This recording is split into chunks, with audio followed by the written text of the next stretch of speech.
Oh, hi, Mark. Oh, Hallmark. Oh, hi, Mark. Tara Mooney, this is a call-out post for getting that scene stuck in my head. All she did was like retweet it. It's not like she surgically removed my head and directly inserted it into my brain. I'm not saying I would hate for her to do that, but it would be a bit of an inconvenience. I mean, a lot of people would miss this head.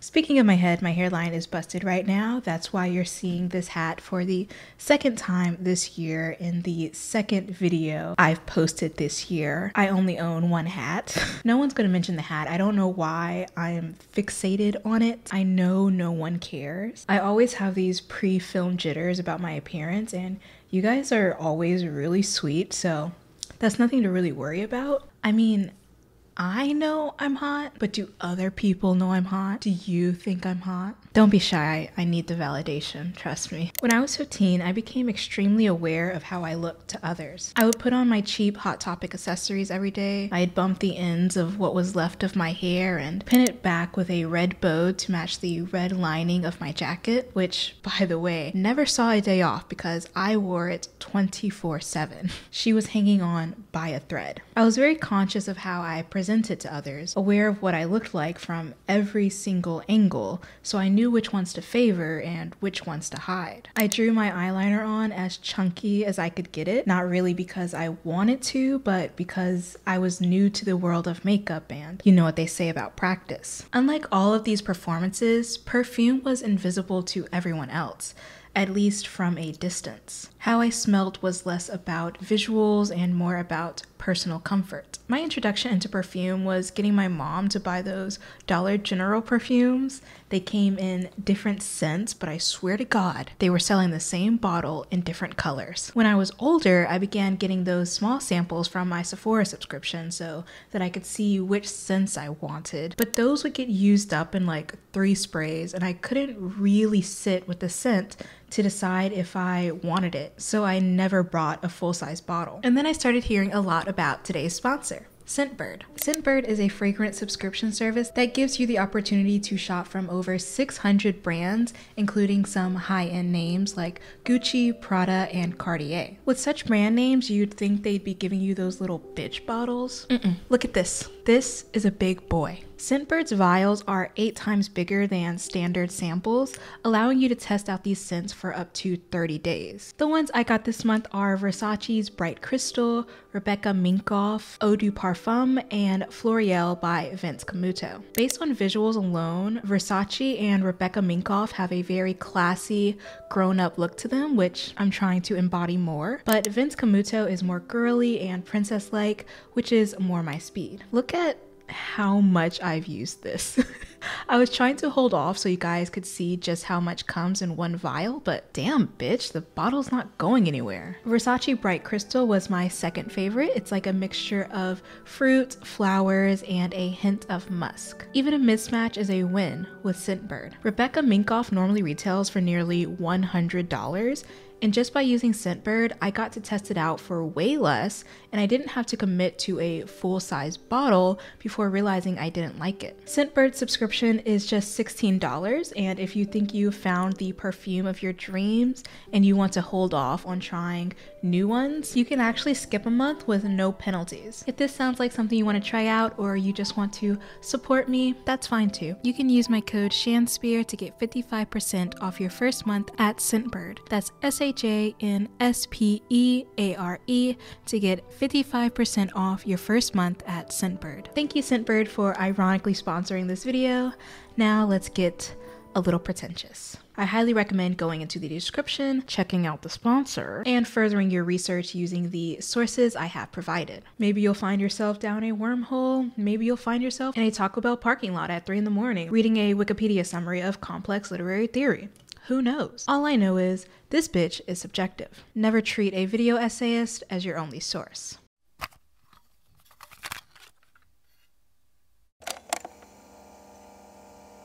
In 1972, John Berger and Mike Dibb released a 4-part pictorial essay on BBC Two titled Ways of Seeing. In it, Berger argues that our experiences in life shape how we perceive art.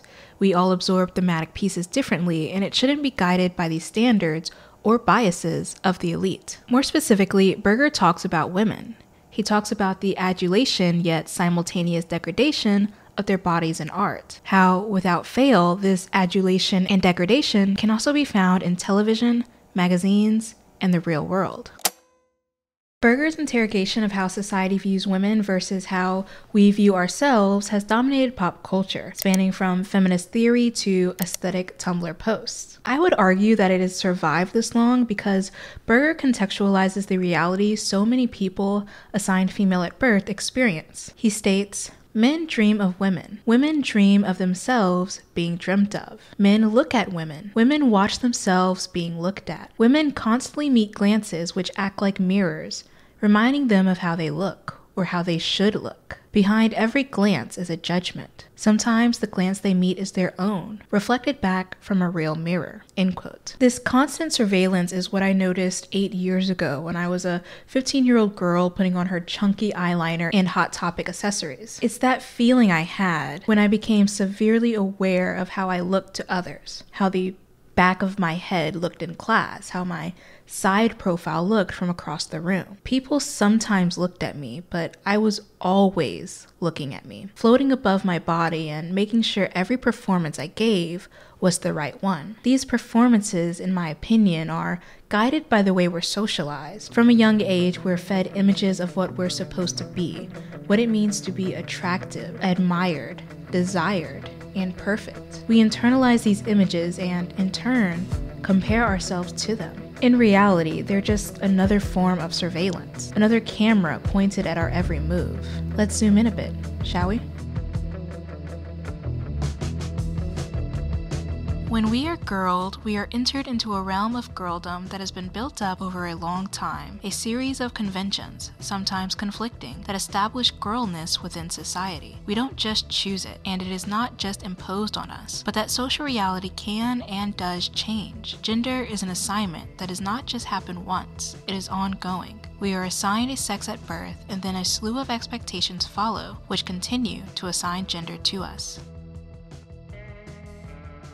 In this video, I'll use the phrase the woman a lot. Capital T and capital W. I'll use it interchangeably with the true woman, the ideal woman, and the perfect woman. These names refer not to sex-based identifiers, but to an expectation. The woman is an expectation of what people assigned female at birth are supposed to embody. A model consisting of alternating gender stereotypes that we must all adhere to lest we be punished. If that seems far-fetched, may I introduce to you real-world example number 5,053.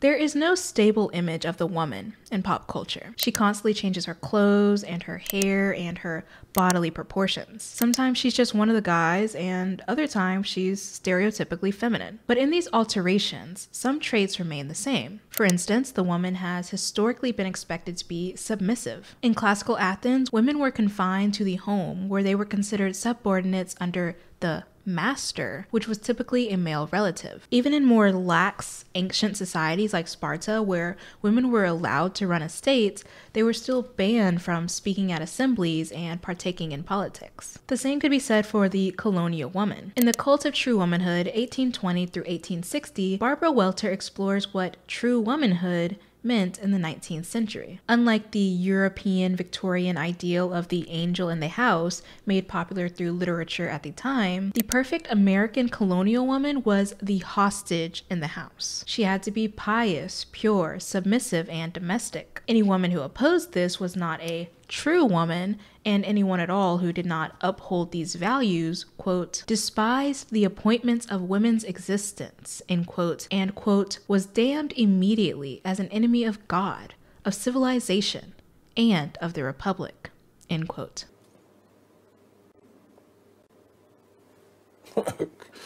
Okay. The people who wrote these rules were standing in the unemployment line getting no bitches, by the way. We're on a floating rock hurtling recklessly through space near a gigantic ball of fiery gas, and for some reason we're filing taxes for made up concepts like money? And you want to die on the hill of misogyny? What are you, a male podcaster? Marlene Trafas, author of Femininity as Performance and the Changing Face of Female Identity, lends more context to the curated image of the woman, starting with a history and expanding upon her current face. According to Trafas, after the initial imagery of the mother as as the ideal woman, the flapper embodied her for a short time. The flapper was, quote, a social butterfly, a fashionable party girl, an extroverted, witty, and worldly Zelda Fitzgerald who could drink any man under the table, end quote. Then, in the 50s, came the housewife. She was, quote, wholesome, suburban, always immaculately put together, and a supremely talented cook. End quote. I don't doubt for a second that Mary Ann Elizabeth wasn't in the kitchen wrist twisting like a stir fry, but I don't really know how good a hot dog cheese soup can be for her to be called a supremely talented cook. And what the fuck was lime cheese salad? Lime cheese salad, a delectable 50s dish, consists of lime jello, cold water, vinegar, and 1 teaspoon of grated onion. Grated, not chopped. That's like really important. The creator chills half the mixture until firm and the other half until thick, and then the fucking happens. See here as the creator folds in a tub of cottage cheese, turning the lime jello into a radioactive blight upon humanity that is then placed under a normal looking jello before a seafood salad is placed even still on top of that. And voila, you have a dish that could have killed an 11th century peasant on impact and rearranged his guts better than a well-anticipated dick appointment. It was that joke or a Jack the Ripper reference, so let's be grateful for what we have. Lime cheese salad skit. In the 80s, the perfect woman, quotes, became androgynous, aggressive, and confident, all while hyper-highlighting her femininity with bright makeup and over-the-top hair, end quote. She also had to balance a successful career, marriage, motherhood, and social life without compromising her looks. At the moment, Traffa concludes, the perfect woman is more or less that girl, the viral social media identity that encourages green juices, aesthetic Instagram content, and all the latest fashion. Like most viral aesthetics, that girl represents another facet of the woman. She's usually... Why is the ground shaking? Do I hear yelling outside? Oh fuck. Here comes the devil's advocates. I don't want to hear it. If you want to advocate for the devil, just send him in. He'd be way more interesting to talk to. Do you think he still does the snake thing with his tongue?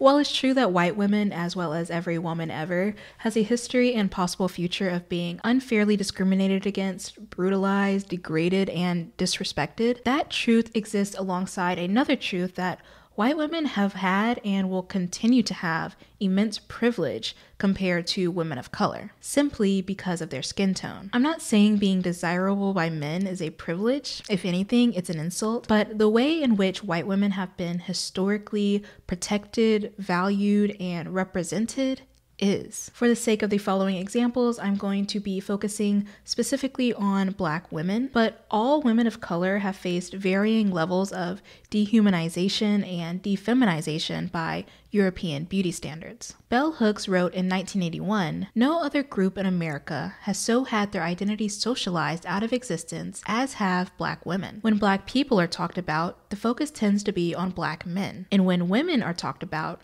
the focus tends to be on white women," end quote. When talking specifically about the colonial period and how Black women were treated both by white men and white women, Hooks states, "White males argued that Black slave women were not real women, but were masculinized subhuman creatures," end quote. White women, on the other hand, quote, "encouraged the use of Black women as sex objects because it allowed them respite from unwanted sexual advances," end quote. White women even preferred, though by no means were overjoyed by, their husbands assaulting Black servants so long as it meant that they weren't having affairs with other white women. Under the surveilling eye of whiteness, Black women weren't people, let alone women. This view of Black women and other women of color has persisted for centuries, greatly contributing to the continual defeminization of women of color and simultaneous elevation of white women as models of true womanhood. Khadija Mbow, who I will recommend till the day I die, they are just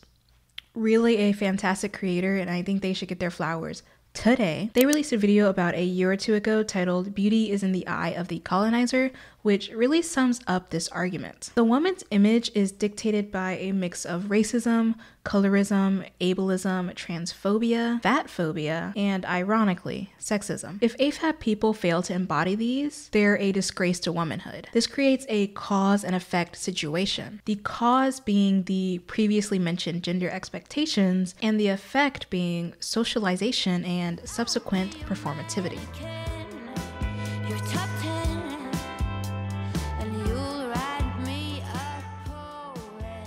Simone de Beauvoir said, "One is not born, but rather becomes a woman." End quote. In context, this quote argues that femininity and all of the assigned roles that come with it aren't inherent in people assigned female at birth. Rather, it's cultivated through cultural expectations, experiences, and upbringings. AFAB people essentially learn to be the woman rather than simply being born as the woman. And again, when I say the woman, I am strictly talking about the idealized model of femininity, which is constantly changing. This argument is the foundation of Judith Butler's gender performativity theory, popularized in their 1990 book, Gender Trouble, but discussed even further back in their 1988 essay, Performative Acts and Gender Constitution, an essay in phenomenology and feminist theory. You know how in my last video, I defend traditional staples of English studies while simultaneously conceding that the subject can be difficult to understand at the same time? This is one of those instances where the subject can be very, very difficult. Not only is Butler's writing a tad bit grandiloquent, but they also utilize phenomenology, which is a theory I had to write a paper about in college that absolutely destroyed who I was as a person. The amount of brain cells I lost violently banging my head against my desk nearly 2 years ago probably would have saved me the pain of trying to understand it now, but I wouldn't be able to summarize Butler's gender theory in a way that is accessible to everyone without the aid of this blog post by M and the several video references listed in the description. I'm still trying to understand all of the intricacies of it, so I'll mostly be providing a very basic rundown. So when Butler uses the term performance or performativity in relation to gender, they're referring to the different actions or rituals that individuals do. I used the example of cause and effect earlier. Gender expectations are the cause, and the effect is how we act in accordance with those expectations. The actions or acts, as Butler calls them, creates gender as we know it, and further sustains gender by our constant doing of these acts. The most important distinction to make when learning about Butler's gender theory is the difference between gender and sex. Sex is understood to be in relation to a person's reproductive organs and chromosomes. Gender, on the other hand, is understood to be a social construct. It refers to roles, norms, and expectations that a society constructs. Sex and gender is usually conflated because we tend to think that a person's sex dictates what their gender expression should be. If a person is born with a penny or an X and Y chromosome, they are expected to be and express themselves as a man, capital M. But Butler would argue that gender is not as stable or naturally occurring as that. They state, quote, "My suggestion is that the body becomes its gender through a series of acts which are renewed, revised, and consolidated through time." End quote. Oftentimes we aren't conscious of these acts that create our gender. We do them because we are conditioned and expected to, but rarely give them a second thought. Butler goes on to state, quote, "The appearance of substance is precisely that, a constructed identity, a performative accomplishment which the mundane social audience, including the actor themselves, come to believe and to perform in the mode of belief." End quote. In this regard, Butler argues that because gender is so unstable and sustained through our actions, then it's possible to widen the categories of gender to include different forms of, say, femininity and masculinity. The woman label can therefore stretch to include characteristics that weren't allowed previously, simply by including different acts. There are some walls that the theory tends to run into, particularly in reference to how people misinterpret it. I will be talking a bit about TERFs and transphobia, so if that's unsettling to you, you can skip to this timestamp to avoid the bulk of it. With the inclusion of words like actor and performance, alongside Butler's assertion that gender would cease to exist if we stop performing these specific acts, people have typically assumed that Butler's point is that gender is useless. Therefore, trans existence is wrong. These people are usually transphobes and TERFs.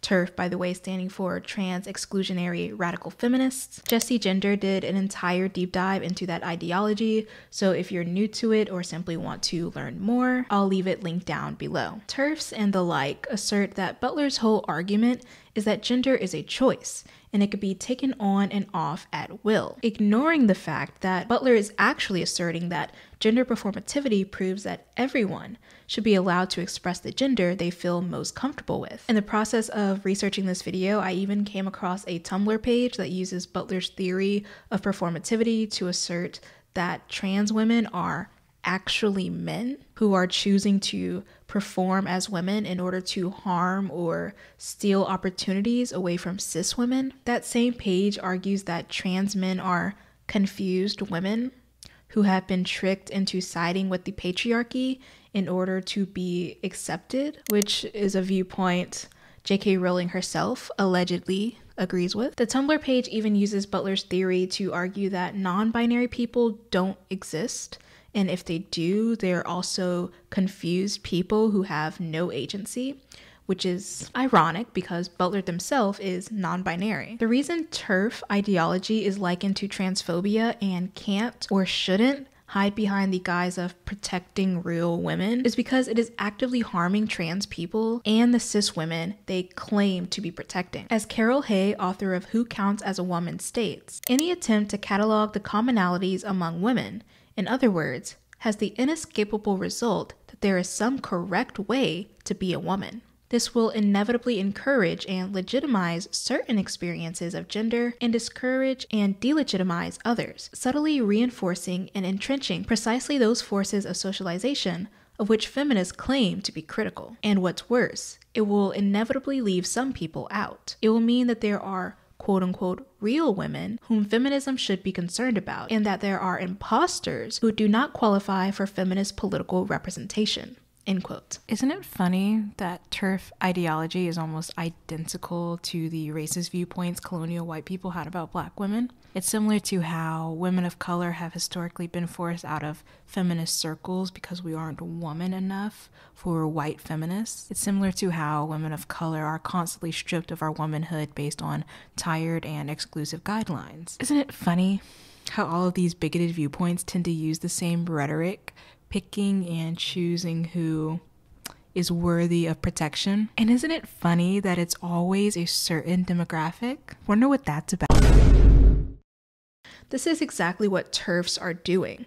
They claim that gender is useless and should be dismantled, therefore relying solely on sex-based characteristics to define their idea of true womanhood. They define womanhood by menstruation, but there are women who don't menstruate, trans or cis. They define womanhood by people who have a uterus, but again, there are women who don't have a uterus, trans or cis. Are these women fake women? Are these women less deserving of activism simply because you have ironically created an ideal woman in your own head, one that fits you but fails to fit others? Are you the only person worthy of protection? How is that feminism? I feel the need to spend so much time talking about TERFs because I constantly get comments trying to correct my inclusive language. I get told that I shouldn't say people are assigned female at birth, or I shouldn't use the term cisgender because it erases real women. I even get told that I shouldn't call people like J.K. Rowling a TERF because it's a slur. Oh, brother! But I want you to know, this is not a safe space for you. If you have even an inkling of transphobia or an inkling of TERF ideology floating around in that empty head of yours, I do not want you to watch my videos. Just because TERFs and transphobes misrepresent Butler's theory doesn't mean there aren't any perceived flaws with it. Hey there, hi there, ho there. I apparently forgot to elaborate on this point. This is a source I found very enlightening, created by Julia Serrano, a trans bi activist and writer, and it elaborates her stance on Judith Butler's gender theory. Julia emphasizes that Butler has a habit in their earlier work of relegating gender expression only to the social world and not in any biological sense, which Julia finds detrimental to the conversation. Butler himself has even acknowledged the way they have failed to consider trans experience in their initial theorization, and how that can be weaponized against trans individuals if people were to misinterpret their point. They state in a recent interview, "Gender theory was written about 24 years ago, and at that time I did not think well enough about trans issues. Some trans people thought that in claiming that gender is performative, that I was saying that it is all a fiction, and that a person's felt sense of gender was therefore unreal. That was never my intention. I sought to expand our sense of what gender realities could be, but I think I needed to pay more attention to what people feel, how the primary experience of the body is registered, and the quite urgent and legitimate demand to have those aspects of sex recognized and supported. I only meant to say that we should all have greater freedoms to define and pursue our lives without pathologization, derealization, harassment, threats of violence, actual violence, and criminalization. I join in the struggle to realize such a world," end quote. Judith Butler's theory of gender performativity, in my opinion, contextualizes what John Berger was saying at the start of the video. It gives a name to that feeling of surveillance and subsequent need to act for an audience, visible or not. Of course, there is the issue of more traditional forms of surveillance like facial recognition, doxing, and data collection, which disproportionately impacts marginalized groups like people of color, disabled people, women, and trans individuals. But in this case, I'm speaking primarily of what Berger implies in the following quote. "A woman must continually watch herself. She is almost continually accompanied by her own image of herself. Whilst she is walking across a room, or whilst she is weeping at the death of her father, she can scarcely avoid envisaging herself walking or weeping. From earliest childhood, she has been taught and persuaded to survey herself continually, and she comes to consider the surveyor and the surveyed within her as the two constituent yet always distinct elements of her identity as a woman. She has to survey everything she is and everything she does because how she appears to men is of crucial importance for what is normally thought of as the success of her life," end quote. In other words, the surveillance most operative to this video is the surveillance of womanhood, the type of surveillance that encourages and at times requires us to perform certain acts in order to be viewed as women, capital W. Susanna Weiss, author of 7 Ways Women Are Expected to Perform Femininity, provides in example some acts that contribute to the performance of gender, like having to exhibit submissive body language, primping, caretaking, forced positivity, dressing up, and self-deprecation. Of course, these acts vary based on what version of the ideal woman is most popular in society, but some contemporary examples may be the expectation of women to have BBL bodies, perfectly curated Instagram feeds, long hair, or made-up faces. Jane Birkin, a prolific formal model and actress, did an article for Elle presented by Hannah Nathanson where she recounts sleeping with an eye pencil under her pillow so that when her then husband woke up in the middle of the night, she could quickly apply it before he saw what she looked like without it. Jane affirms that as a teenager, she was, quote, just a painted face, end quote. A face that demanded constant upkeep to remain beautiful. These were all acts that she found necessary to be viewed as a woman. As she grew older, however, and entered her 3rd marriage, she, quote, did less and less, end quote, opting for the same outfit over and over, finding that, quote, all the showing off had gone. She didn't bother wearing makeup. There was no more pretending or playing a role, end quote. Even further still, surveillance of womanhood looks different for women of color. Bell Hooks gives insight into what it was like being a Black woman in the Black Reconstruction era, which occurred around the tail end of the 1800s. Quote, everywhere Black women went, on public streets, in shops, or at their places of work, they were accosted and subjected to obscene comments and even physical abuse at the hands of white men and women. They reminded her that in the eyes of the white public, she would never be seen as worthy of consideration or respect, end quote. That sounds awfully similar to how Black women are treated now, where we have to be presentable or ultra feminine at all times, or else we're doing a disservice to our race and womanhood. Just look at the entire discourse started by Monique, who made a video telling Black women that we can't wear bonnets or headscarves or pajamas to the airport because those things misrepresent us and fail to show our worth. That argument was ironic for 2 reasons.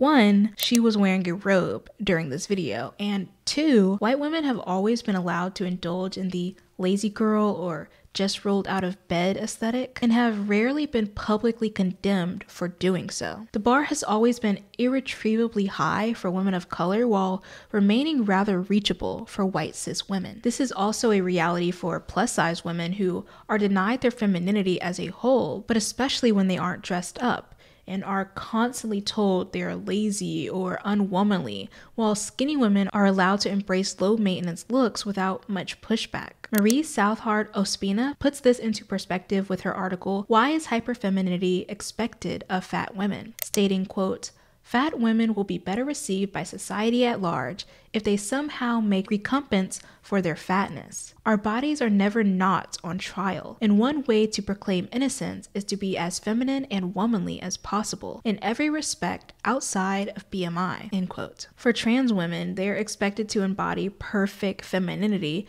in order to be seen as women. But when they do, they're told by transphobes and TERFs that they are stereotyping cis women. When they don't perform ultra femininity or a version of femininity that is dictated by the woman ideal, they're told they're ugly or that they're men. The problem with the surveillance of womanhood and the placement of the ideal woman as true is that it sets unrealistic boundaries and expectations that most people are not able to embody. The true woman of the 1800s that we discussed earlier left women insecure. They, quote, often felt they did not live up to the ideal of true womanhood. Some of them blamed themselves. Some challenged the standard. Some tried to keep the virtues and enlarge the scope of womanhood, end quote. As Marlena Traffis states, the woman is, quote, eclipsed by fantasy. She is a curation of images and aesthetics that can become exhausting, alienating, and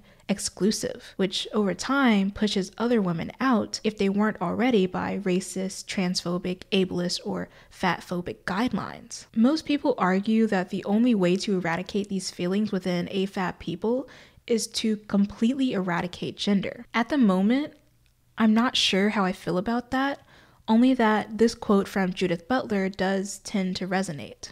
Sometimes there are ways to minimize the importance of gender in life, or to confuse gender categories so that they no longer have descriptive power. But other times, gender can be very important to us, and some people really love the gender that they have claimed for themselves. If gender is eradicated, so too is an important domain of pleasure for many people, and others have a strong sense of self bound up with their genders, so to get rid of gender would be to shatter their selfhood. I think we have to accept a wide variety of positions on gender. Some want to be gender-free, but others want to be free really to be a gender that is crucial to who they are, end quote. I think what I currently desire is a world where there is no ideal to look up to. One where everyone who feels best connected to the descriptor of woman can choose what that looks like for them without being excluded. Would this quell the urge to constantly play several roles at once? The surveyor, the surveyed, always looking out of ourselves at ourselves,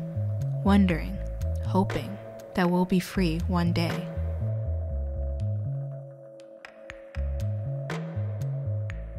How do you end a video essay that has no fucking thesis? This feels like an episode of BuzzFeed Unsolved. The case of the ever-elusive gender theory remains unsolved. Oh my god, I'm struggling. But at least I'm pretty.